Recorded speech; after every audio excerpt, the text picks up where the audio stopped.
야외 활동이 많아지는 봄부터 발병률이 높아지는 분야가 있습니다. 바로 족부, 발 질환인데요. 자칫 소홀하기 쉬운 발 건강 어떻게 지켜내야 할지 서민규 정형외과 전문의와 함께 자세히 살펴보도록 하겠습니다. 선생님 어서 오십시오. 안녕하세요. 네, 반갑습니다. 제가요 원장님 프로필을 보다가 깜짝 놀랐습니다. 의사 국가고시 전국 수석을 하셨더라고요. 저희 프로그램에 학부모님께서 이제 눈을 반짝이면서 아마 보고 계실 거예요. 아니 어떻게 나만의 공부 비법 혹시 조금 알려주실 수 있을까요? 네, 제가 공부 비법을 말하기에는 좀 부끄러운 실력입니다만 네. 개인적으로는 저는 학업에 스트레스를 많이 받지 않았던 것 같습니다. 공부가 스트레스의 대상이 되기보다는 문제를 해결하고 시험을 잘 치르고 나서 느낄 수 있는 성취감이나 뿌듯함 이런 것들을 잘 느낄 수 있는 환경을 부모님께서 만들어 주셨던 것 같아요. 그래서 학창 시절이 좀 항상 즐거웠었고 공부하는 게 재밌었던 것 같은 기억이 납니다. 즐기는 사람을 이길 수 없다라는 말이 있듯이 네. 아이들이 공부를 잘 즐길 수 있는 환경을 만들어 주는 것이 이제 뭐 중요한 점인 것 같습니다. 그래요. 공감이 조금 어렵지만 공부가 제일 쉬웠어요가 아니라 공부가 제일 즐거웠어요. 알겠습니다. 선생님 이제 100세 시대입니다. 많은 분들이 건강의 중요성을 강조를 하고 있지만 아무래도 이제 발의 중요성은 조금 우리가 소홀하게 생각을 하고 있는 것 같아요. 그런데 이 발이 제2의 심장이다라고 하더라고요. 어떤가요? 네, 예전부터 발은 제2의 심장이다라는 말이 자주 사용되어 왔는데요. 발은 심장과 함께 우리 몸의 혈액순환에서 중요한 역할을 하기도 하고 또한 경험적으로 발 건강이 전신 건강에 많은 영향을 미친다라는 것을 삶의 지혜로 깨닫고 있었던 것 같습니다. 실제로 진료를 보다 보면 네. 많이 듣게 되는 말이 있는데 건강 관리를 위해서 하루에 10,000보 걷기, 20,000보 걷기를 하고 싶은데 네. 발이 아파서 걷지를 못하겠다라는 분들이 많이 계십니다. 이런 분들을 보면서 전신 건강을 유지하기 위해서 발 건강이 뒷받침되어야 한다라는 것을 또 절실히 느끼게 됩니다. 그만큼 중요한 기관이라는 거겠죠. 네. 네, 오늘 이 시간에는 이제 봄철에 이제 활동량이 좀 급격하게 많아지면서 발생할 수 있는 대표적인 이제 족부 질환들을 우리가 하나씩 살펴볼 텐데요. 첫 번째가 이제 족저근막염입니다. 아침에 딱 일어나서 첫 발을 내딛는 순간 으악 하면서 아프시다는 분들이 계세요. 네. 족저근막염 어떤 질환일까요? 이름 그대로 족저근막염이란 족저, 발바닥 아래에 있는 근막의 염증이라는 뜻으로 말씀하신 것처럼 아침에 첫 발을 내디딜 때 통증을 호소하시는 분들이 많으시고 네. 이제 일상생활하면서 조금씩 부드러워진다라고 표현을 하기도 하십니다. 하지만 족저근막염이 꼭 아침에만 아픈 것은 아니고 증상이 진행하게 되면 활동할 때 발바닥 전체가 통증이 있을 수 있습니다. 이러한 족저근막염의 원인으로는 뻣뻣함과 과사용 이 두 가지를 잘 기억해 주시면 되겠습니다. 네. 우리가 걷는 데 있어 다리 뒤쪽에 있는 종아리 근육부터 아킬레스건 그리고 발바닥 근막까지 이어지는 하나의 밴드가 부드럽고 탄력 있게 지면의 충격을 흡수해주고 다시 수축하면서 이제 땅을 차고 나가는 것이 매우 중요한 역할을 하게 됩니다. 네. 그런데 이 밴드가 탄성을 잃고 뻣뻣해지게 되면 발을 디딜 때마다 땅으로부터의 충격을 제대로 흡수하지 못하고 미세하게 손상이 발생하게 됩니다. 비유하자면 이제 삭은 고무줄이 끊어지는 것과 비슷하다고 볼 수 있겠습니다. 네네. 하지만 우리 몸은 고무줄과는 다르게 자연 치유 능력이 있어 어느 정도의 미세한 손상은 휴식을 통해서 대부분 회복할 수 있는데요. 회복할 시간을 충분히 주지 않고 반복적으로 과도하게 사용하게 되면 손상 부위가 회복되지 못하고 진행해서 염증과 통증이 발생하게 됩니다. 이러한 손상과 염증이 발바닥의 족저근막에서 흔하게 발생하게 되고 이를 족저근막염이라 할 수 있겠습니다. 그렇군요. 설명해 주신 것처럼 족저근막염은 과사용과 이제 뻣뻣함을 이제 우리가 기억을 해주면 좋을 것 같은데 걸을 때 이제 불편함을 느끼는 만큼 일상생활에서 굉장히 불편함을 초래할 수밖에 없을 것 같은데 어떻게 치료를 하는 게 가장 좋을지 또 더불어 통증을 좀 완화할 수 있는 관리법이 있다면 소개해 주시죠. 네, 발을 디딜 때마다 통증과 불편함을 느끼기 때문에 네. 말씀하신 것처럼 환자분들이 빠른 회복을 원하십니다. 하지만 족저근막염은 이제 한 번에 고칠 수 있는 질환은 아니고요. 그렇지만 병에 대해서 충분히 이해하고 잘 관리한다면 빠르게 호전되는 것을 느끼실 수 있을 것입니다. 앞서 말씀드렸던 두 가지 과사용과 뻣뻣함이라는 근본 원인을 해결해 주면서 이제 동반된 염증과 통증을 잘 조절해 주는 것이 필요하겠습니다.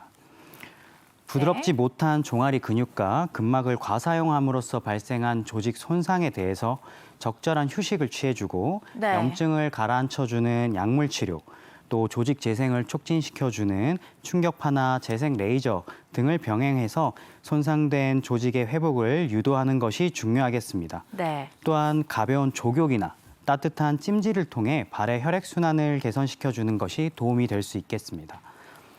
급성기가 지난 이후에는 근본적으로 뻣뻣해진 근막과 종아리 근육을 스트레칭을 통해 부드럽게 만들어 주어 같은 자극이 주어지더라도 손상이 발생하지 않도록 관리하는 것이 통증 호전과 재발 방지에 가장 중요한 방법이라 말씀드릴 수 있겠습니다. 네, 선생님 제가 또 최근에 조깅을 좀 하고 있는데요. 어떤 날은 이제 조깅을 하고 나면 발목이 좀 아플 때가 있고요. 또 어떤 날은 이 발 뒤꿈치가 좀 아파서 병원에 갔더니 아킬레스 건염일 수 있다라고 얘기를 해주시더라고요. 근데 이게 증상이 족저근막염과 굉장히 유사하더라고요.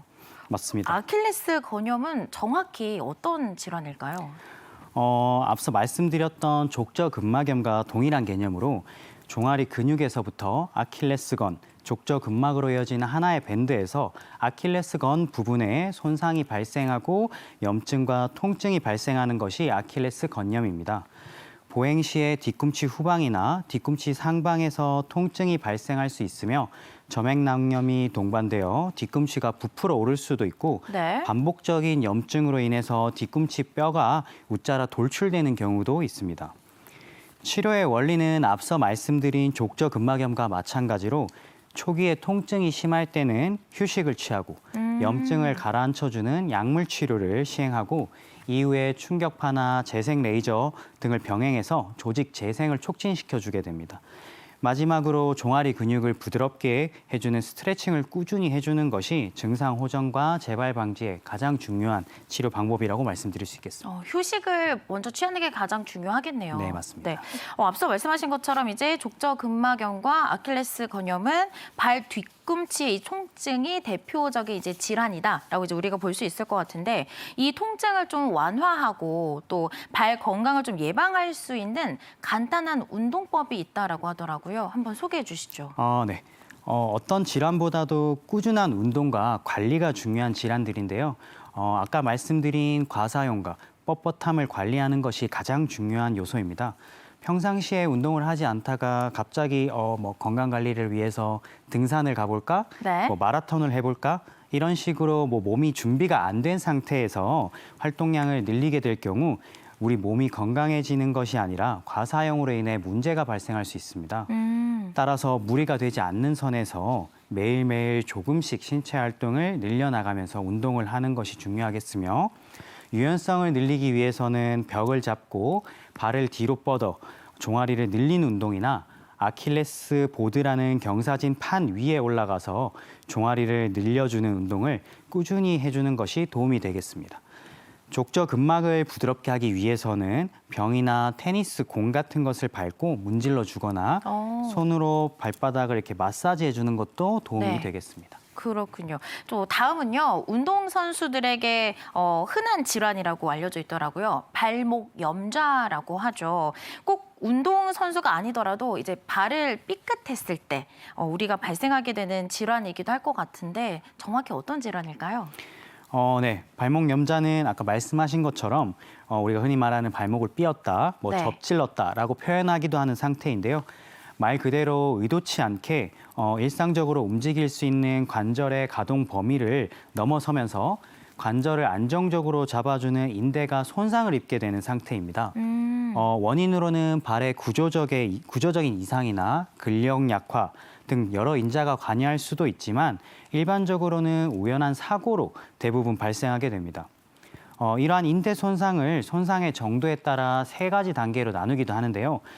인대가 늘어나고 손상을 입기는 했지만 파열까지 발생하지 않은 1단계, 네. 그리고 조금 더 진행해서 부분적인 파열이 발생한 2단계, 그리고 이제 완전히 파열되어 버린 3단계 이렇게 나눌 수 있겠습니다. 그렇군요. 이 발목 염좌의 경우에는 간단하게는 이제 부목을 대고 있는 경우도 있지만 또 심하면 수술을 하는 경우도 있더라고요. 치료는 정확히 어떻게 진행이 되는 걸까요? 네. 일단 발목 염좌에서는 특별한 구조적 이상이 없는 경우에는 우연히 발생된 이런 사고로 인한 염좌에서는 대부분 단계와 상관없이 보존적 치료를 많이 시행하게 되고 보존적 치료요? 네. 보존적 치료로는 이제 일정 기간의 부목 고정 그리고 나서 이후에 약해진 발목을 강화하는 재활 운동을 이제 하게 되고 이후에 이제 발목의 인대가 얼마나 회복되었는지 평가를 하게 됩니다. 대부분의 경우 발목 인대의 경우 잘 회복되긴 하지만 초기에 뭐 보호가 불량했다든지 발에 뭐 구조적 이상이 있다든지 초기 손상이 너무 심했다든지 이런 경우에는 발목 인대가 잘 회복되지 못하고 발목의 불안정성이 남게 되는 경우도 있습니다. 이렇게 불안정성이 남게 되는 경우 발목의 수술적 치료가 필요할 수 있습니다. 그렇군요. 근데 사실 뭐 꼭 운동선수가 아니더라도 평상시에 일반인들도 발목을 삐끗하는 경우가 굉장히 많거든요. 뭐 괜찮으려니 하고 참다가 나중에 이제 붓고 아파서 곤혹을 치르는 경우가 있는데 발목을 삐끗하거나 다쳤을 때 즉시 우리가 행할 수 있는 그런 방법 어떤 게 있을까요? 네. 요즘 스포츠 손상에 대해서 관심이 많아지면서 네. 많은 분들이 응급처치를 잘 시행하고 병원에 오시는 경우가 많은 것 같습니다. 하지만 이제 몇 가지 빼먹거나 이제 기억이 안 나서 못하고 오시는 분들도 계시는데요. 염좌의 공통 치료 원칙인 폴리스를 떠올려 보시면서 응급처치를 시행하시면 되겠습니다. 네. 폴리스는 프로텍션, 보호, 또 옵티멀 로딩, 적절한 체중 부하, 그리고 아이스 어플리케이션, 얼음 찜질, 네. 그다음에 컴프레션, 압박, 그리고 네. 엘리베이션, 거상으로 구성되어 있으며 네. 이 중 적절한 체중 부하라는 개념은 일반 응급처치에서는 고민하지 않으셔도 되며 나머지 흔히 알려져 있는 부목 고정, 그다음에 얼음 찜질, 압박 붕대, 하지 거상 등을 잘 시행한 채로 병원으로 내원하시면 빠른 회복에 도움이 될 수 있겠습니다. 네, 이번에는요 여성에게 흔히 발생하는 질환이죠 무지 외반증에 대해서 한번 살펴보겠습니다. 사실 뭐 하이힐을 신는 여성분들에게는 무지 외반증이 좀 어색하진 않거든요. 좀 너무 익숙한 질병이기도 한데 요즘에는 의외로 남성분들이 무지 외반증을 겪고 있다라고 하더라고요. 맞습니다. 요즘에 남성분들도 많이 증가하고 있고 네. 일반 대중들이 무지해반증이란 단어를 굉장히 낯설어하지 않을 만큼 정말 많은 환자분들이 이제 병원을 찾아주시고 계신데요. 우선 무지외반증이란 엄지발가락이 외반된 상태, 즉 엄지발가락이 몸의 중심을 기준으로 바깥쪽으로 틀어진 상태이며 쉽게 말해 엄지발가락이 두 번째 발가락 쪽으로 휘어져 있는 상태를 말하게 됩니다. 발가락이 휘어진 각도로만 병적인 상태를 판단하는 것은 아니지만 일반적으로 무지외반 각도가 15도를 넘어가게 되면 무지외반증이다라고 볼 수 있습니다.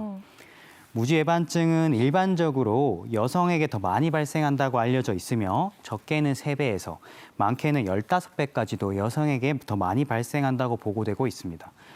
이런 무지외반증의 원인으로는 문헌마다 차이가 있겠지만 약 70% 정도에서 유전성을 보인다고 알려져 있고 이 외에도 평발과 같이 발의 구조적 변화로 인해서 무지외반이 발생할 수도 있고 또한 엄지발가락 관절이 직접적으로 손상, 변형될 수 있는 류마티스 관절염 등 다양한 원인들에 의해서 무지외반증이 발생할 수 있습니다.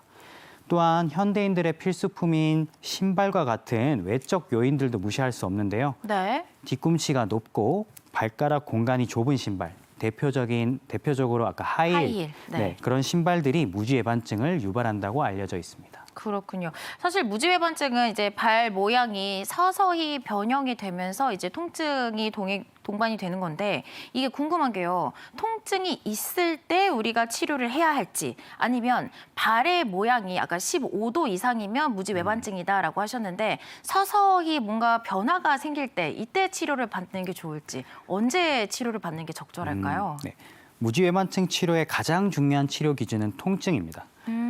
발의 변형 정도를 수술적 치료의 기준으로 삼는 것이 아니라 일반적으로 건망류라고 부르는 돌출부 통증이 무지외반증 치료의 가장 중요한 기준이 되는데요.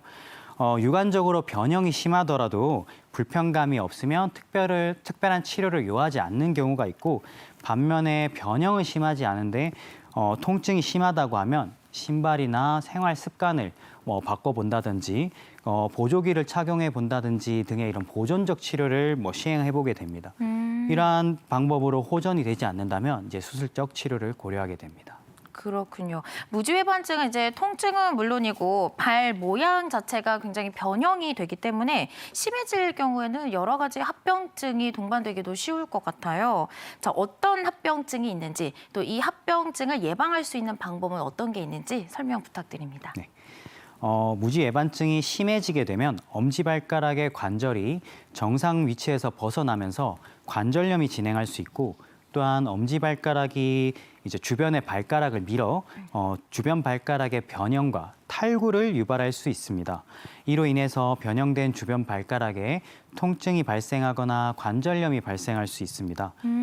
이처럼 무지외반증이 너무 많이 진행되어 여러 가지 문제가 발생된 상태에서는 네. 그 치료가 더욱 복잡해지고 또 수술이 더 커질 수 있기 때문에 무지외반증이 의심이 되면 병원에 방문하셔서 발 상태에 대해서 좀 진찰을 받고 그에 맞는 적절한 관리와 추적 관찰을 시행하는 것이 좋겠습니다. 무지외반증 진행을 늦추거나 예방하기 위한 방법으로는 네. 뒤꿈치가 높거나 발가락 공간이 좁은 신발을 피하고 또한 이제 엄지발가락을 휘어 있는 방향과 반대 방향으로 스트레칭을 꾸준히 해주는 것이 도움이 될 수 있겠습니다. 꾸준한 스트레칭. 네. 알겠습니다. 자, 다음은요. 건강에 대한 잘못된 상식을 바로잡는 시간입니다. 발 건강에 대한 오해와 진실 OX로 풀어보겠습니다. 자, 선생님 첫 번째 질문입니다. 맨발로 다니면 좋다. 맞으면 O, 틀리면 X. 정답은요? 세모로 하겠습니다. 아, 그럴 수도 있고 아닐 수도 있다. 네. 네. 건강한 발에서는 맨발로 걷는 것이 지압 효과 등으로 인해서 도움이 될 수도 있지만 당뇨적이나 기타 변형이 있는 발에서는 적절한 보호를 해주는 것이 중요합니다. 아, 무조건 맨발로 다니는 건 좋지 않다. 네. 자, 두 번째입니다. 납작한 신발을 신는 게 좋다. 정답은요? X 하겠습니다. 아, 무조건 좋지만은 않다. 네. 네. 너무 납작한 신발은 지면과의 충격을 그대로 발에 전달하기 때문에 적절한 쿠션이 있는 신발을 신어주는 것이 더 좋겠습니다. 알겠습니다. 자, 세 번째입니다. 타고난 평발도 고칠 수 있다. 정답은요? O 하겠습니다. 타고나도 고칠 수 네. 있다. 네. 고친다라는 표현보다는 문제 없이 지낼 수 있다라는 표현이 더 맞을 것 같긴 한데요. 네. 남들보다 내 발이 좀 평발처럼 보이더라도 병적인 상태가 아닐 수도 있고 또한 적절한 관리를 통해서 평생 불편감 없이 잘 지낼 수 있습니다. 자, 알겠습니다. 네 번째입니다. 교정용 깔창 사실 효과가 없다. 정답은요? X 하겠습니다. 효과가 있군요. 기성품 깔창이 아니라 정확히 내 발의 상태를 파악하고 그에 맞는 적절한 깔창을 제작하여 착용한다면 발 불편감 해소에 많은 도움을 줄 수 있겠습니다. 알겠습니다. 자, 다섯 번째입니다. 가는 발목이 대체적으로 건강하다. 정답은요? X 하겠습니다. 아니군요. 많은 분들이 오해하고 계십니다. 설명 부탁드려요. 네. 발목이 병적으로 부어있는 발목이 아니라면 발목의 두께와 발 건강과는 관련성이 없다고 말씀드릴 수 있습니다. 그렇군요. 자, 마지막입니다. 발은 자주 만져야 한다. 정답은? O 하겠습니다. 그게 좋군요. 네. 발을 자주 만지면서 마사지 해주는 것 자체가 건강에 도움이 될 수 있지만 그것보다는 발을 자주 만지면서 본인의 발 상태를 자주 확인하는 것이 이제 발에 문제가 생기지 않는지 이런 것들을 조기에 발견할 수 있는 중요한 요소입니다. 좋습니다. 자, 지금부터는요. 발 건강을 위한 솔루션을 시작합니다.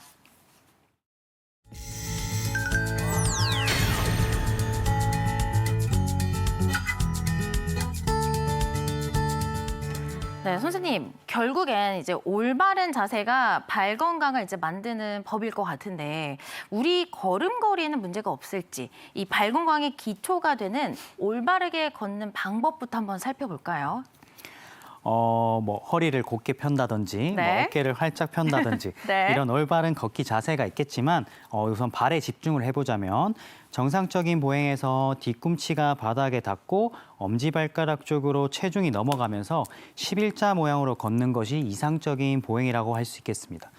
하지만 이제 뭐 개인에 따라서 조금씩의 차이가 있을 수 있으므로 내가 평소 바르게 걷고 있는지에 대해서 스스로 평가해 볼 수 있는 가장 쉬운 방법은 네. 신발의 밑창이나 내 발을 살펴보는 것입니다.